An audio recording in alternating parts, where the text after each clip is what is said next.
Welcome back, YouTube. We are here at the gym training legs.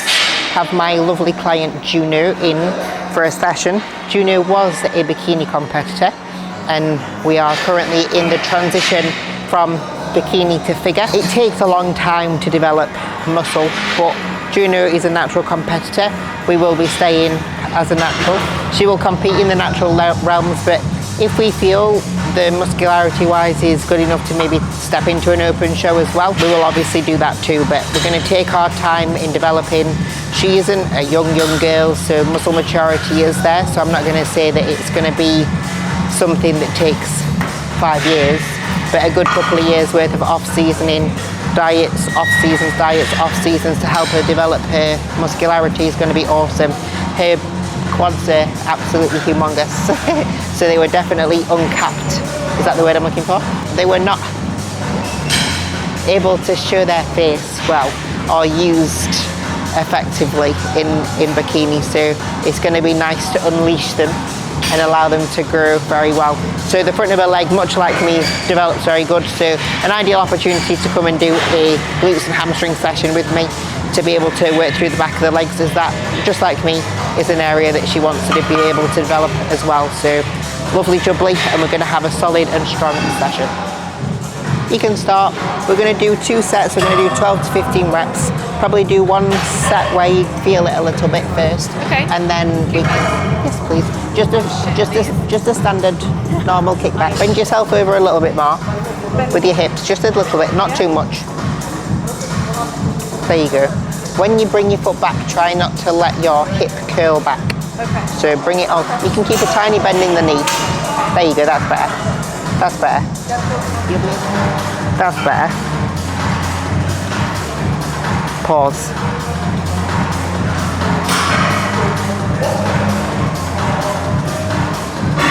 Better. Don't try and yank it just for more reps.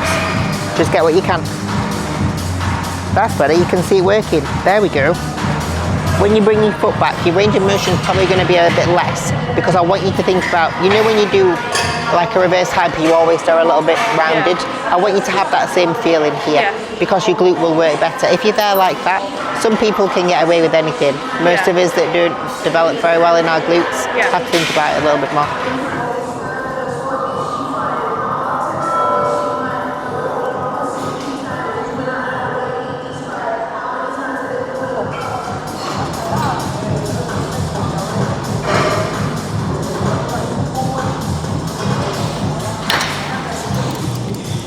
Right, 2 working sets.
You'll be fine with that weight.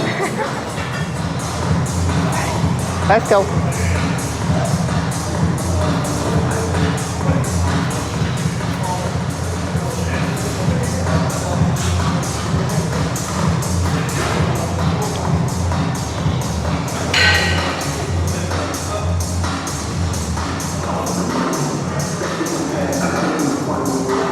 Good girl.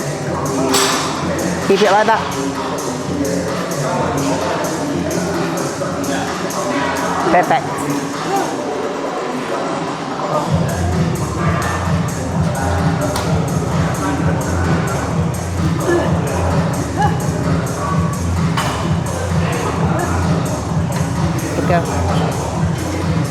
start the session, I like to start with something that gives me a little bit of pump into the glute when I'm doing a glute session. I do find for me, because I have shit glutes, if I don't do some type of activation movement before I start my session, I don't really get a lot of tension in my glutes. So it's not that I'm doing anything easy, I am doing a movement, but it's like I've always struggled with delt development. When Kuba broke down my training, we started with, rather than doing just a press, we started with doing Y raises, then moved over into doing a press afterwards. Kind of, I guess the word is pre-exhausting, isn't it, before you start getting to work. So we do that with the glute focus kickback on this session. I do it with my activation movement that you saw on my other session that's on my YouTube if you have a little look or flick through a couple of sessions before. And that's the reason why I start with it. And I've always found that if there's an area that I do struggle with, starting with a movement that, I mean, essentially, you can't just use momentum at all on a glute kickback for it to look right. A hip thrust, probably a little bit you can. Whereas from the perspective of a kickback, you can't. So once the tone is set for your session, with that tension, with that feeling, with that connection, you can really run with it and keep it there the entire session as well. So if you struggle with any movements, if you struggle with any body parts, try and set the tone for your session with either some mobility work, activation work, or just a movement that's a little bit less intense, but allows for you to be able to stay locked into that specific body part.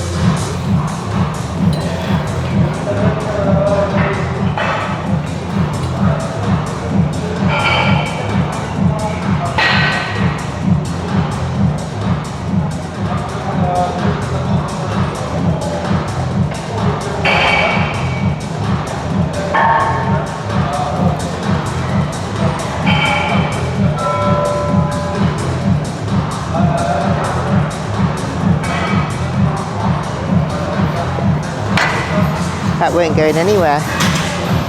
I was doing a little bit of powerlifting for like a day. Do you like it? I do, but I'm too broken for it. You know, I'm not that I'm old, but like my training age is very old. I've been training doing something since I was 3, and I'm 32. So I have niggles and trying to do a squat and a deadlift, really. But but I still want to function when I'm older. Oh no, absolutely. And if I push that, I think I'm probably going to hurt myself a bit. So I'm just going to let my body settle a little bit first and then decide. Lovely. So let's keep a tiny little bend in the knee, a little bit more, perfect. And then let's shuffle the feet forwards. And now to come up, we want to drive the hips forwards, perfect. And then to come back, hips back and up like someone has a piece of string, pause, and then drive. You're definitely not using any quads there. Well, there's stability muscles, but they're definitely not going into flexion. The knees aren't going over the toes. How does that feel? Yeah, good. Yeah.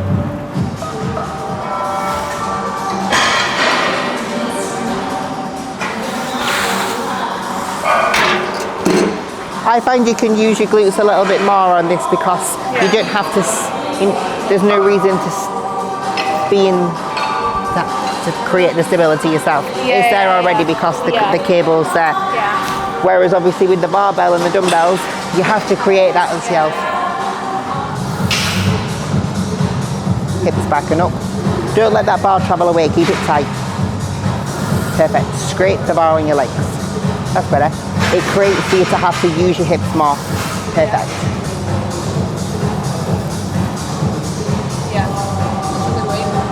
Yeah? So I want you to get about 8 to 10. Okay. Do you reckon that you'd need more weight or? Okay. Just warming up still, look.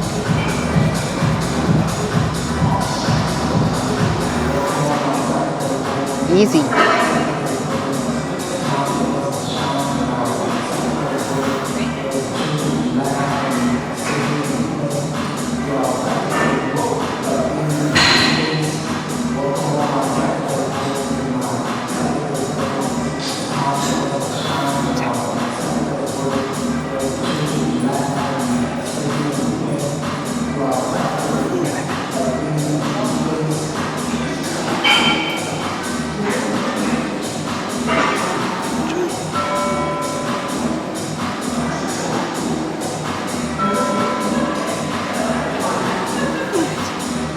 At least one more.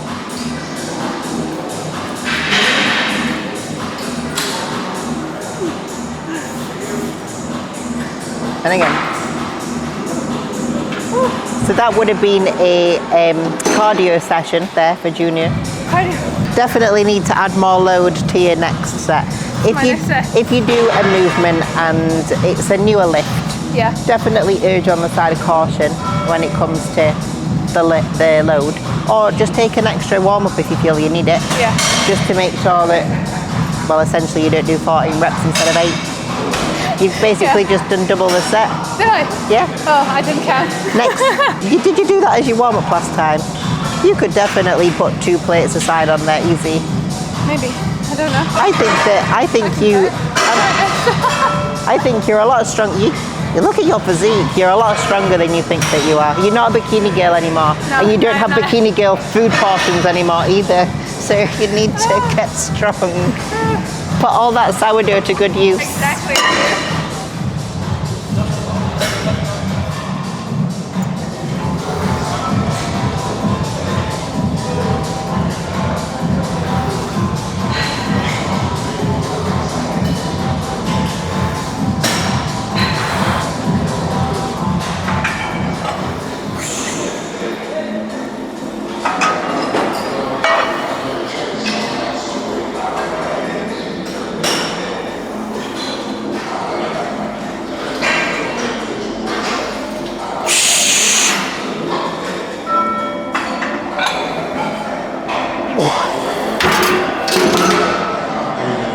That was a bit heavy.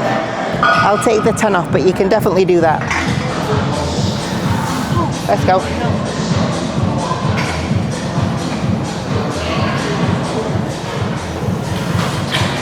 At least 6.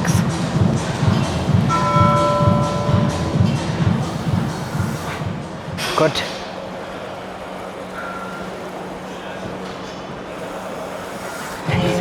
Seven, 8.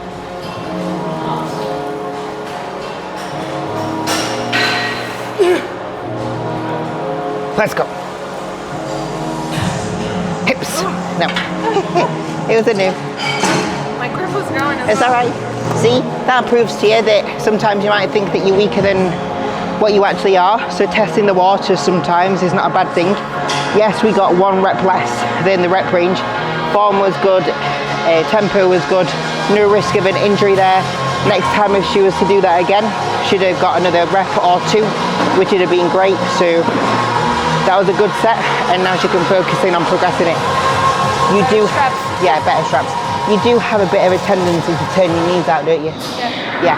Try and fight for that a little bit. So I'm the same because I'm so quad dominant like you. Yeah. When I come up on a hard hinge, I instantly want to go and drive my knees out because I want to create that drive. Whereas if you think about keeping your knees slightly in a little and think, like aggression through, you can get it moving without needing to brake and drive. So we were just having a good conversation around the pill, because Juno used to be on the pill. She did it for a month. We've also both been through competition preps where we've lost our periods, and she was asking if it was a similar feeling that you get when you are on the pill, that kind of numb, flat feeling. For a lot of the females that I coach that have the contraceptive methods, and I'm not saying that they're something that people shouldn't use, some people have to use them, of course, but I find for most, moods, bloating, aggressiveness just gets accentuated, just made much worse, because you almost get the symptoms because your hormones aren't down-regulated. In a prep they are, they're down-regulated. You are completely numb and dead. That's awful to say, but it's true. And Juno was just saying, when you come back away from a competition prep and you get all those emotions again because you get your bleed, it's like when you first start your period and you go through those emotions again, wanting food, not wanting food, feeling like you've got a day where you're feeling a little bit down. Like today, I am just before my period, so I feel a little bit less strong. Yeah. Whereas then when it hits, I'm like, whoa, I feel so strong. So it's the same for everybody. But when you are on the pill, I find for a lot of people their waists get a little bit bigger. Like I took my pill out, I had the hormonal coil. I took the hormonal coil out, and my waist, like, Yeah.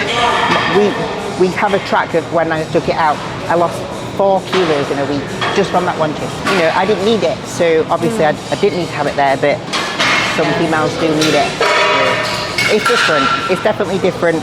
Prep, not having a period, to hormonal contraception, not having a period, but they're still both not nice.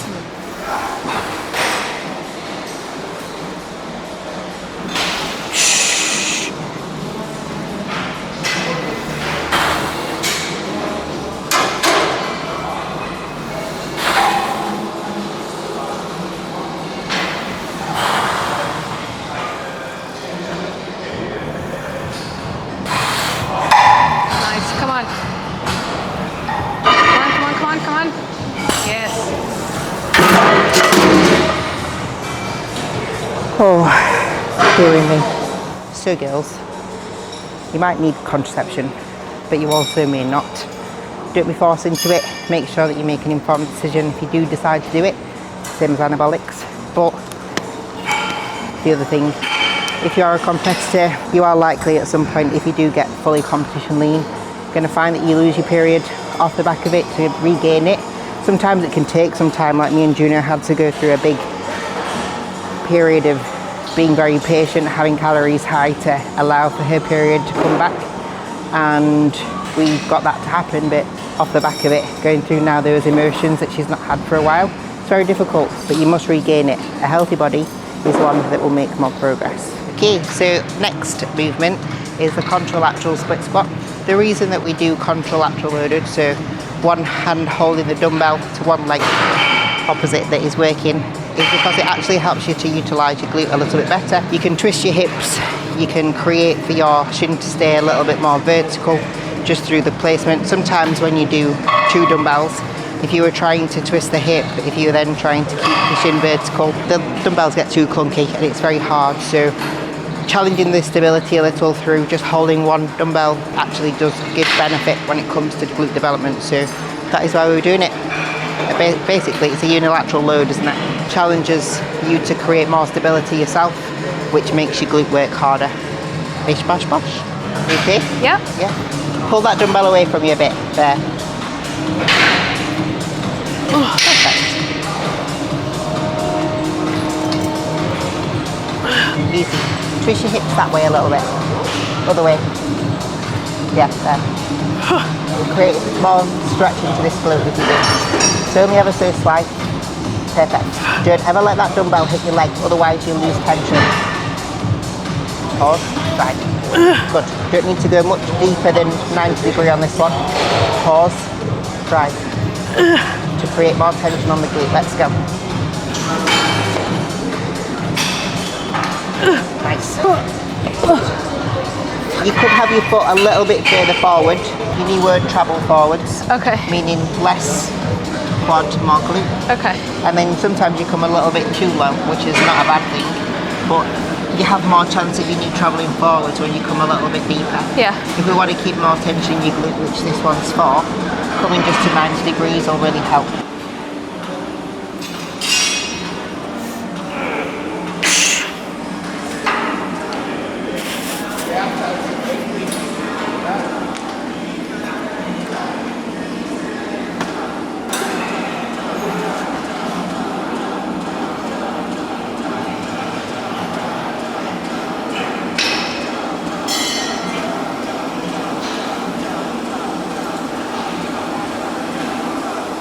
Do you use your back leg at all when you do these? No. No. I keep all the weight in my front leg. Yeah. There'll be a little bit of something there, you know, to keep myself in the right position. Yeah. It's there to help, isn't it? Yeah. But no, I don't use it. To get weight on my front leg, before I begin, when I first started doing it, maybe not now, I can kind of just get it. Does that make sense? Yeah. I'd stand, I'd transition my weight, I'd then take my back leg up, and I would aim to keep that position. Yeah. Even, you know, when you first stand, you've got that feeling of having your hips under as well, don't you? Your chest tall. So many people do the bend down, kick the hips, drop the chest, stand up. Oh, yeah, You're no longer using your glute like that. You've got to keep everything neutral. Yeah, yeah. So if you can find that position, find your brace and keep that the entire time, you'll use your glute so much more. Yeah, yeah. That's better. Wait. Don't rush, don't rush. Take your time. Don't let that dumbbell touch. Pull it forwards a little bit. That's better. Nice.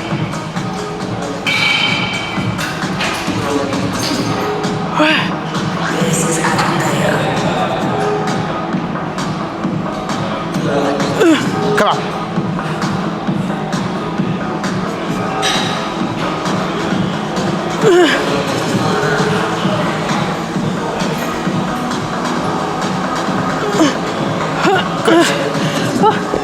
Do you have a weaker and a stronger side? So I was just going to ask you a question. Go on. I start with the weaker side. Okay. My Do I question. match Wait. My question to you is why? Because I have more energy for it. Okay. And I want to use most of that energy on the weaker side Yeah. to like more focus, more energy, just everything. I put it more into the weaker side. Yeah. Okay. That's a great way to break And it because down. it's the non-dominant side, Yeah. I have less dexterity, I guess, on that side. Yeah, 100%. So I always start with my weaker side, essentially, so that then I have more chance of getting the same amount of reps. Yeah. If I was to start with my stronger side, I'd probably end up with 6 reps, if not more, Yeah. on my stronger side compared to my weaker. Or if I start with my weaker, my body as a whole is working, Yeah. so going to the other side a little bit more fatigued, even though you're supposed to rest a little bit. Yeah. So then you have more chance of it matching. Yeah. Because I'm not saying like a little bit of discrepancy is going to be massive effective. If Yeah. you're getting like 10, 8, 6 more reps on one side than the other, Yeah. over time that is a lot Yeah, of change. exactly, yeah. So it is going to create asymmetry, which as a bodybuilder You don't want that. you don't yeah. want. But also as someone functioning day to day, you don't want one side stronger than the other. Yeah. You're always going to have slight discrepancies, but if you can keep things as good as possible, Yeah. your body is going to function a lot better, isn't it? So Yeah. So do you match your reps on the stronger side? I will always go to failure. Always go to I do failure. tend to find though, because of training for so long, Yeah. that because I've done them over and over again, and because I know that I'll need to start with one side compared to the other, there's not always a huge change. 2-3 reps max, Yeah. and that's it. Okay. Both upper, side laterals, pull Yeah. downs, always start with my weaker and then go with the stronger. Okay. I won't just stop because I'd got that. If I'd got 12 reps on my right leg, Yeah. and that was my weak side, I wouldn't just stop at 12 reps because I need to. I would go to failure, but usually it'd be 13, 14 max. Yeah, okay. Okay, so you don't stop just to match, you just keep going. Yeah, and that's the same when it comes to rep ranges. Yeah. So many people have the mindset of, oh, I've got to my rep range, I'll just stop. I'll stop now. You need to keep make going. sure that you're keeping going, yeah. Yeah. That's pushing to failure. Yeah. Not that we have a problem with that with you.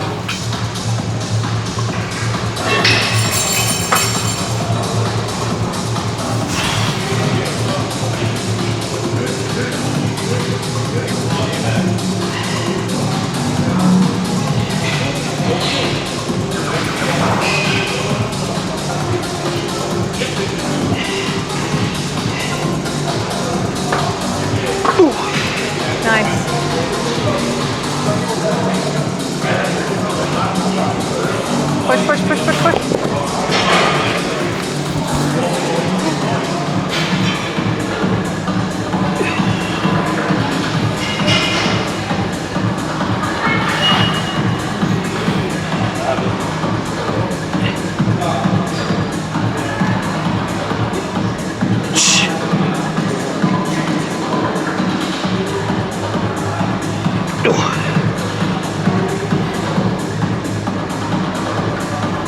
Come on, come on, come on, come on, come on, come on, come on.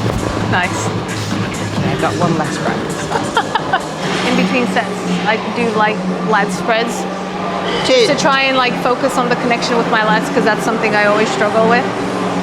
Just for practice, because you don't have time to do it elsewhere, or just because you feel when you move in, you feel better?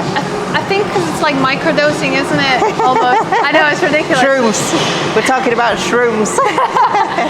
Practicing that Yeah, I think, sort of activation I think on command.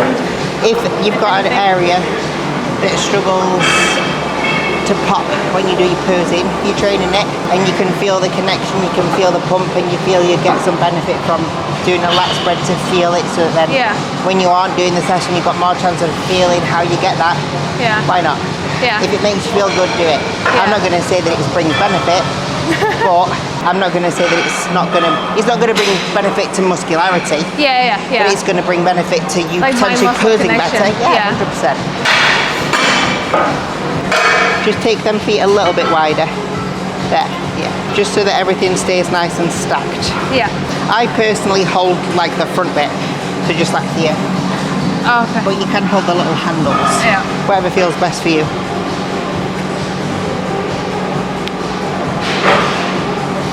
Can you get deeper? It's stopping me a little bit. We want you to chin to stay in. There. That's better. You just straight now, rather than like a chick. Perfect. How does that feel? Yeah. Good. Does that feel really easy? Yeah. Okay, rack it. You're gonna just...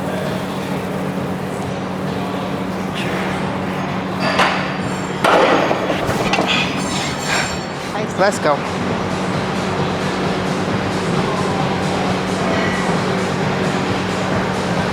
A little bit deeper.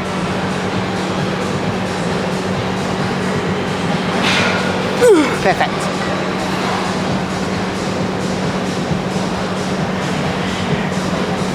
Good. When you get to the bottom, really think about driving your feet through the platform. Aggression. Let's go.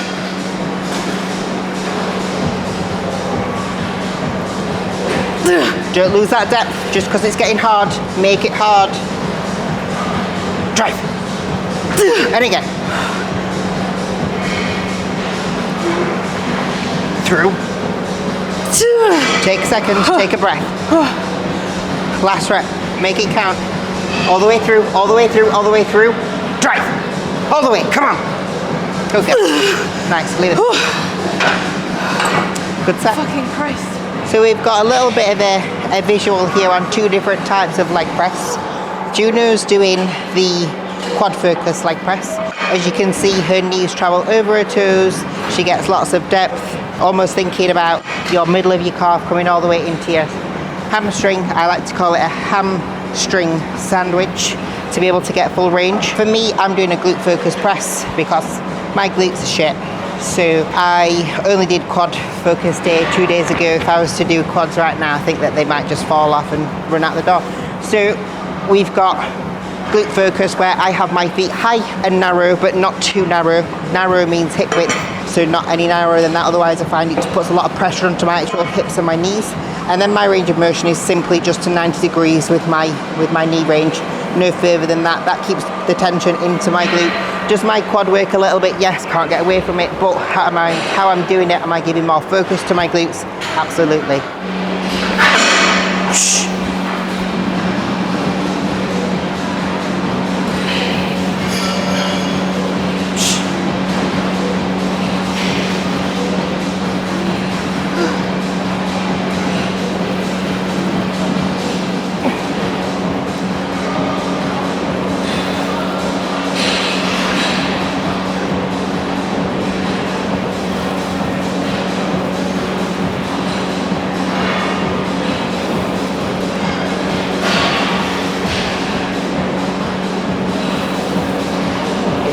Push. Oh. Nice.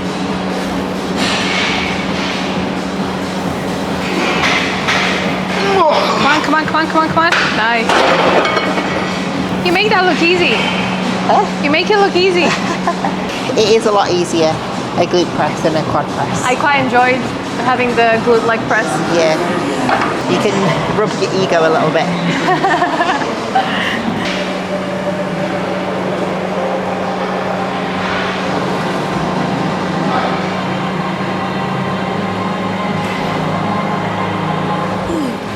Come on.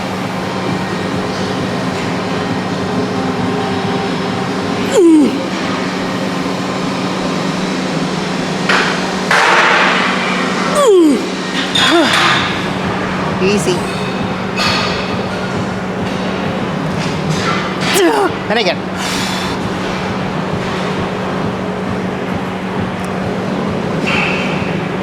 You've got another one. Let's go. Come on.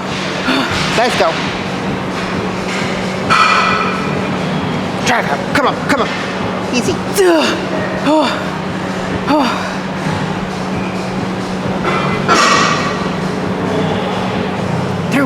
Go down. Nice. Fucking hell. I'm going to just do 7 again. Because I got 10, didn't I? So my rep range is 6 to 9 and I got 10. So if I was to do less weight, I would get far above my rep range. So I'm going to go same weights again, aim to get between 6 to 8, and that'll be a good set if I can. Speaking it into existence, that's how you get strong. Mind over matter. I am serious. It's more important to have your mindset locked on the fact that you can be strong than anything else, because there's people that have not even like the hugest amount of muscle that are stronger than some people that have a huge amount of muscle. And yes, you know, weight moves weight, but I do think it's a mindset thing. If you've got a good mind and you're confident that you're going to get strong and build weight and do the set and have confidence with it, you will be able to do it.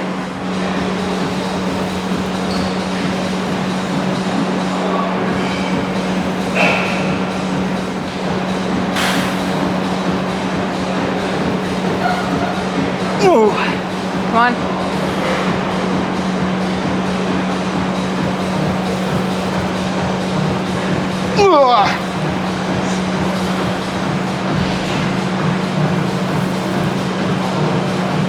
Push.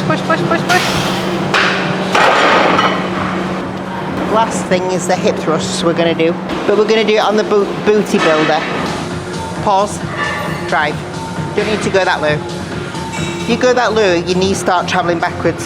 Then what happens is your knees have to travel forwards, and then your glutes aren't working anymore. Pause. Good. It's basically like just over halfway. There. Yeah. Okay. You do have good glutes, by the way. I have good glutes. Yeah. They're not rubbish. You're not? No. Really? We can just use with a bit more adductor and hammy. Your glutes aren't bad.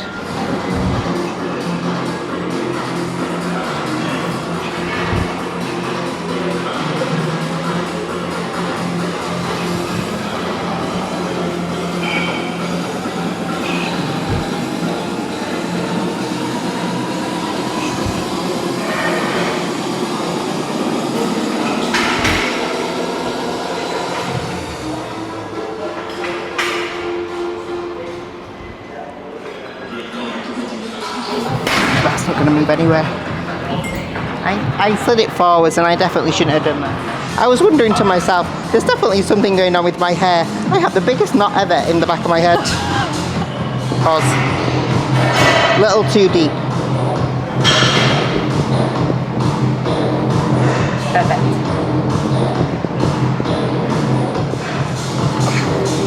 Come on.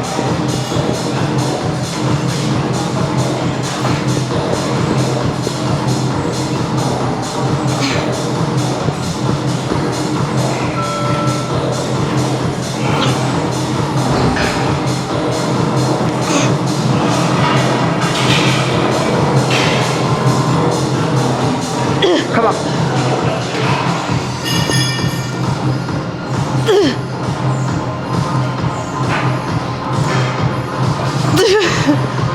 Fucking Christ. Oh. It's like my butt cheeks are splitting apart. It's aggressive, isn't it? Oh my god. Because usually you get a little bit of it, as much as it's there, it's not quite as there as this one like pulls you down. An aggressive little bastard, that's what it is.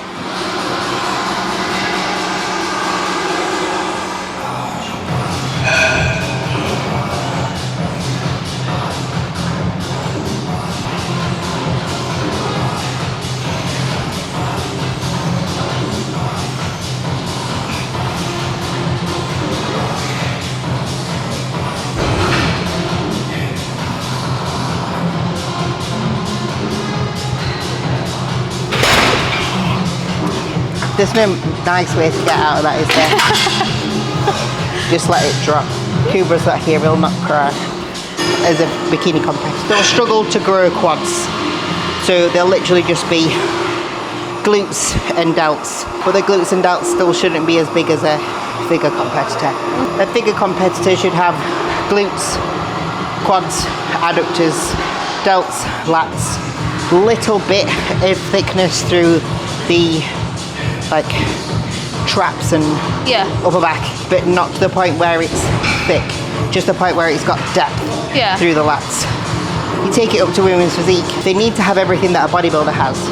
So arm, bicep, tricep, shoulders, chest, lats, really thick upper back, really thick lats, much bigger in the lower body, and the condition should be a lot more extreme in women's physique compared to women's figure. Women's figure, you should have separation, but not striations everywhere. So say like the hamstring, you should have separation between your adductor, your hamstring, and your glute, but they shouldn't be stringy. Whereas women's physique, you should be pretty stringy. I'd say more dry. If you were going by criteria, that's probably or should be the leanest female class. Because women's bodybuilding, as much as they are lean, it is more about the mass.